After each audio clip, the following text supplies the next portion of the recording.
कमाल की बात कही कि शाखें रहीं तो फूल भी पत्ते भी आएंगे। ये दिन अगर बुरे हैं तो अच्छे भी आएंगे। मैं एफएम से मैं हूं आरजे कार्तिक। एक छोटी सी कहानी। एक बार एक अमीर व्यक्ति अपनी गाड़ी से उतरा, एयरपोर्ट में तेजी से घुसा क्योंकि उसकी फ्लाइट का टाइम हो रहा था, लेट हो रहा था। फ्लाइट जाकर के इस बंदे ने बोर्ड की। प्लेन ने जब टेक ऑफ किया तो इसने अपना लैपटॉप खोल लिया। ये खुश था कि टाइम पर पहुंच चुका था। इसे कॉन्फ्रेंस में जाना था, उसकी तैयारी करने लगा।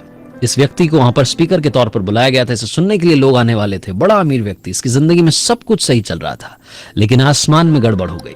आसमान में तेज बारिश होने लगी, आसमान से बिजलियां कड़कने लगी और फ्लाइट का जो कैप्टन था उसने अनाउंसमेंट की कि अब हमें डेस्टिनेशन पर पहुंचने के लिए हमारे पास वक्त नहीं है, हमें पास के ही किसी एयरपोर्ट पर लैंड करना होगा। इन भाई साहब का दिमाग ठनक गया, इनको गुस्सा आने लगा। जो इनका प्लेन था वो किसी एयरपोर्ट पर लैंड किया। ये बाहर निकले, उन्होंने पूछा कौन सी जगह है। एयरलाइंस वालों से गुस्सा करने लगे, उनको उन पर भड़कने लगे, बोलने लगे कि क्या तरीका है, मुझे वहां पर पहुंचना था, आपने टाइम पर नहीं पहुंचाया, ये है वो है। तभी एक व्यक्ति इनके पास आया और इनसे बोला कि सर इतना भड़किए मत, मैंने आपको पहचान लिया है, आप डॉक्टर पटनायक है ना, आपको एक कॉन्फ्रेंस में जाना है, मुझे भी उसी कॉन्फ्रेंस में जाना था, आप परेशान मत होइए, आप इस एयरपोर्ट से बाहर निकलिए, एक कैब कर लीजिए और वो जगह जहां आपने पहुंचना है वो यहां से 3 घंटे की दूरी पर है। इन्होंने कहा भैया थैंक यू मुझे बताने के लिए। एयरपोर्ट से बाहर आए, इन्होंने कार की। जो टैक्सी ड्राइवर था उसको बोला कि मुझे वक्त पर पहुंचा देना भैया, पहले ही बहुत मुसीबत मेरी जिंदगी में चल रही है, मुझे एक जगह पर जाना है, मुझे सुनने के लिए लोग आ रहे हैं। जो टैक्सी ड्राइवर था उसने कहा ठीक है साहब पहुंचा देंगे आपको, कोशिश करेंगे, मौसम बिगड़ा हुआ है, तेज बारिश हो रही है।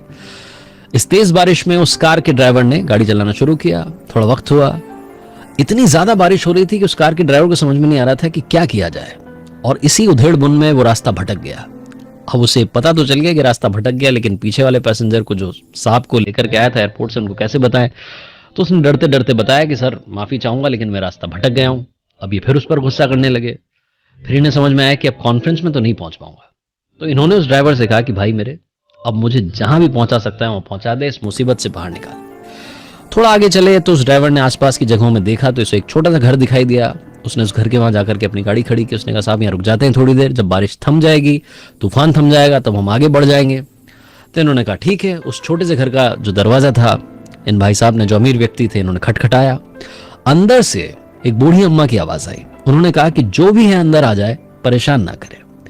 इन्होंने डरते हुए दरवाजा खोला तो अंदर देखा एक बूढ़ी अम्मा जो थी प्रार्थना कर रही थी, पूजा पाठ कर रही थी। ये चुपचाप जाकर के बैठ गए। वहां इन्होंने देखा बिस्तर पर एक छोटा बच्चा सोया हुआ था। उन्होंने अपनी पूजा पाठ पूरी की। उसके बाद में उन्होंने पूछा कि क्या पियोगे, पानी पियोगे, चाय पियोगे। तो उन्होंने कहा अरे आपका धन्यवाद है, आप अगर मुझे एक फोन दे देती तो बड़ा अच्छा रहता। तो बूढ़ी अम्मा हंसने लगी, कह रही यहाँ गाँव में कौन सा फोन, यहाँ कौन सी बिजली, आप एक काम करो, आप बैठो आराम से, जब बारिश रुक जाएगी तब चली जाना।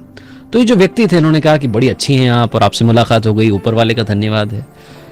तो इन्होंने कहा कि ऊपर वाले का धन्यवाद तो मैं तब करूंगी जब मेरे पोते का इलाज करने वो डॉक्टर आ जाएगा, जब मैं अपने पोते का इलाज करवा लूंगी। तो इन्होंने कहा कि बात क्या है।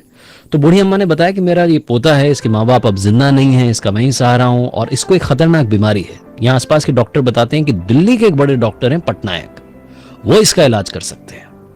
अब उनके पास मैं कैसे पहुंचूंगी मुझे नहीं पता, बस यही प्रार्थना ऊपर वाले से करती रहती हूँ। ये बात सुनने के बाद इस अमीर व्यक्ति की आंखों में आंसू आ गए और इन्होंने कहा कि अम्मा आपकी प्रार्थना, आपकी आवाज ऊपर वाले ने सुन ली है। मेरा प्लेन जहां नहीं पहुंचा, तेज बारिश होने लगी, तूफान आ गया, मेरी गाड़ी को जहां पहुंचना था गाड़ी नहीं पहुंची, रास्ता भटक गया और आपके दरवाजे पर आ गया। मैं ही डॉक्टर पटनायक हूं। ये छोटी सी कहानी एक बार फिर वही बात बताती है कि तेरे दर पर आने से पहले मैं बड़ा कमजोर होता हूं, मगर तेरी दहलीज को छूते ही मैं कुछ और होता हूं। खुद पर भरोसा और ऊपर वाले पर भरोसा रखेंगे तो जिंदगी में कुछ भी इम्पॉसिबल नहीं है। इसीलिए आपसे